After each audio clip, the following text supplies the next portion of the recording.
Morning all of you, I hope you all are fine. तो आज हम DSSB के PYQs करेंगे और जो हमारे PYQs का टॉपिक होगा वो होगा एंशिएंट हिस्ट्री। पर हम कर रहे हैं जनरल अवेयरनेस में हम एंशिएंट हिस्ट्री के कुछ क्वेश्चंस करते हैं जो कि ऑलरेडी DSSB में पूछे जा चुके हैं। क्वेश्चन नंबर 1, किस period in which period was Mahajanapada a major civilisation after the Indus valley established? Mahajanapada कब स्टैब्लिश हुए, इन्होंने ये पूछा है। तो इसके लिए आपको इसका पूरा क्रोनोलॉजी पता होना चाहिए कि पहले हमें पता है कि स्टोन एज हुआ करती थी। ओके, स्टोन एज के अंदर भी पहले पैलियोलिथिक थी, पैलियोलिथिक पीरियड था, फिर मेसोलिथिक पीरियड था, फिर नियोलिथिक पीरियड था, फिर चालकोलिथिक पीरियड था और उसके बाद जो आई वो आई आयरन एज। ओके, और आयरन एज जो आई, आयरन एज को हम बोलते हैं कि ये पीरियड था महाजनपद का, क्योंकि उस टाइम पे जनपद काइंड ऑफ डिस्ट्रिक्ट्स बनने शुरू हो गए थे, बड़े बड़े डिस्ट्रिक्ट्स। ओके, सबसे इंपॉर्टेंट बात यह है कि जो स्टोन एज है, स्टोन एज में स्टोन का हम बहुत इस्तेमाल किया करते थे, पत्थर से ही सारे नुकीले हथियार वगैरह बनाया करते थे।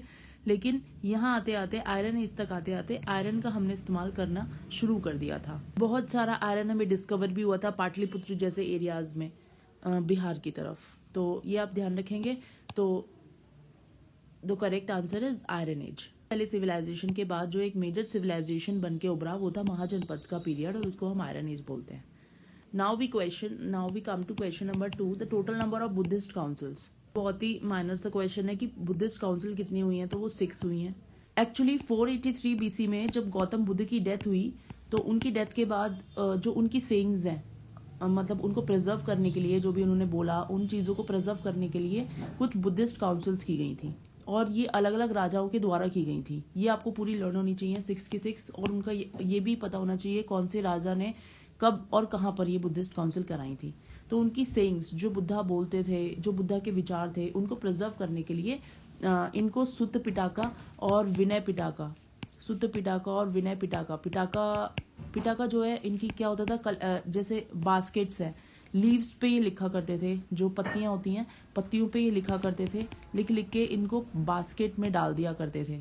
ओके, बास्केट में थी वो सब चीजें। तरीके से इन्होंने एक कलेक्शन बना लिया था, फिर उसको पूरा कंपाइल किया गया, तब वो पिटाकास बनी। तो सुत्त पिटाका और विनय पिटाका, जितनी भी बुद्धा की सेइंग्स हैं या फिर जो बुद्धिज्म में जितने भी रूल्स एंड रेगुलेशंस होते हैं वो सब आपको इसमें मिल जाएंगे। तो ये बुद्धिस्ट काउंसिल का मेन ऑब्जेक्टिव यही था और ये 6 बार कन्वीन की गई हैं। Now we come to question number 3, the Sangam period. आपको पता है कि संगम पीरियड बहुत ही फेमस है। हमें संगम लिटरेचर मिलता है जहाँ से हमें सारी इन्फॉर्मेशन मिलती है साउथ इंडिया की। तो संगम पीरियड ये बोल रहे हैं साउथ इंडिया में कौन सा पीरियड था, वो 3rd सेंचुरी BC से लेके 3rd सेंचुरी AD का पीरियड था। ओके, ये आपको याद रखना है। और पीरियड का नाम इसीलिए पड़ा क्योंकि उस टाइम पे जैसे साउथ इंडिया की हम बात करें, जैसे ये हमारा कंट्री है इंडिया, तो ये जो साउथ इंडिया है यहाँ पे कुछ पोएट्स वगैरह आए थे। ठीक है, पोएट्स थे, स्कॉलर्स थे, ये सब लोग इकट्ठा हुए थे मदुरई के अंदर, और ये जो पूरी मीटिंग हुई थी हमें बहुत सारा लिटरेचर देखने को मिलता है। तो संगम पीरियड से जो हमें लिटरेचर मिलता है उससे हमें नॉलेज मिलती है पूरे साउथ इंडिया की। और उस टाइम साउथ इंडिया के अंदर आप देखें तो तमिलनाडु हो गया, केरला वाला पार्ट हो गया, कर्नाटका हो गया, आंध्र प्रदेश, ये सब ही ये पूरा का पूरा संगम एज के अंदर आ जाता है। जब हम नॉर्थ इंडिया की बात करते हैं तो हम महाभारत, जो हमारे पुराने एपिक्स हैं, महाभारत की बात करते हैं, रामायण की बात करते हैं, ये सब बातें करते हैं। लेकिन जब हम साउथ इंडिया की बात करते हैं तो हमें संगम पीरियड से जो लिटरेचर मिला है वो हमारा सबसे मेन रेफरेंस है, जो सोर्सेज हमें मिले हैं साउथ इंडिया के। ओके, इसमें हमें बहुत सारी चीज़ें मिली हैं। काफ़ी सारे लिटरेचर की बात करें, जैसे थोल का पीएम है, वहाँ से हमें ये पता चला है कि डिवीजन ऑफ लैंड कैसे होता था, साउथ इंडिया के अंदर कैसे डिवाइड होती थी लैंड। जैसे बहुत सारी उसमें टर्म्स हैं, कुरिंजी हिल ट्रैक्स को बोलते थे, मुल्लई पेस्टोरल लैंड को बोलते थे, मरुदम एग्रीकल्चर को मरुदम बोला करते थे।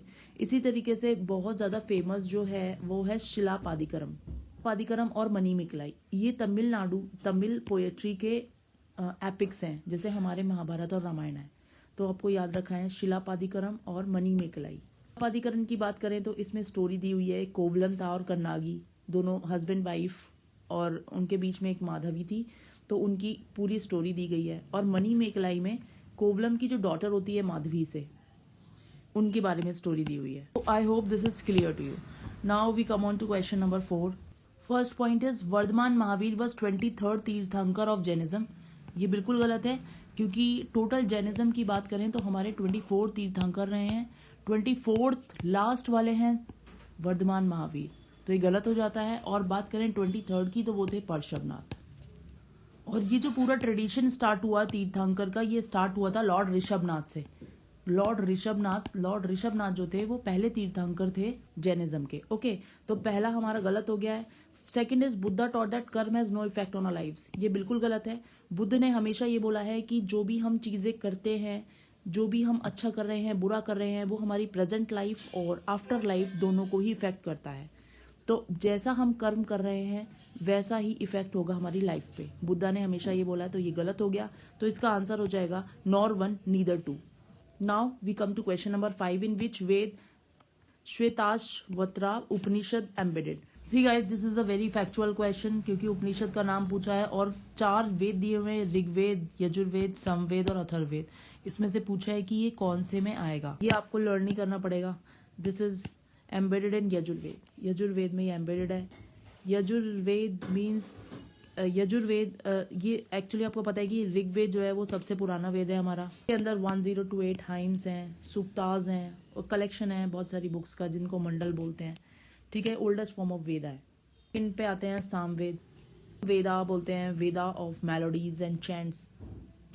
तो जब हम पब्लिक वर्शिप की बात करते हैं तो वो भी सामवेद में आता है, तो यू मस्ट नो दिस। और यजुर्वेद के अंदर हमने पढ़ा कि सुतेश्वत्र उपनिषद जो है यजुर्वेद के अंदर है, थोड़ा याद रखना पड़ेगा, ये फैक्चुअल क्वेश्चन है। Okay, I hope this is clear to you. Now we have done all the 5 questions and I hope these all 5 questions are very much clear to you.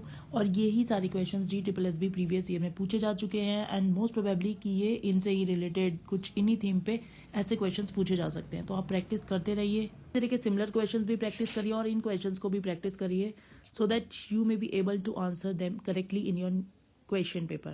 Thank you. If you are liking my channel, please subscribe to my channel. Don't forget to like and comment on it. Thank you.